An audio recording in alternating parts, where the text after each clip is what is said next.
Hi guys, I just wanted to show you this minoxidil that the company sent to me. This is a 5% formula with biotin and rosemary. Just wanted to kind of show you the consistency of it. Their directions on this is to do 5 sprays in the morning and in the evening directly on your scalp. And it's a pretty lightweight formula. So you can tell there's a little bit of like an oil in it, but it's pretty watery. It has a nice scent.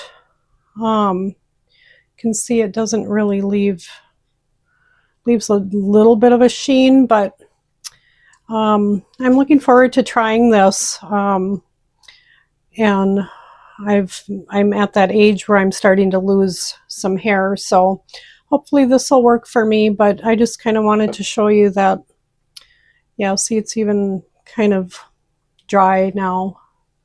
So I'm hoping it won't like leave my hair greasy, which I don't think it will because my hair tends to be on the drier side anyway. But anyway, I think what I'll do though is maybe spray it onto my hands and then kind of massage it into my scalp with my fingertips rather than just spraying this directly, on my scalp per se. It'll mostly go on my hair. So I think I'll just spray it into my hands and then put it on my fingertips to massage it into my scalp. I think that'll probably be the best route to go. But anyway, hope that helps.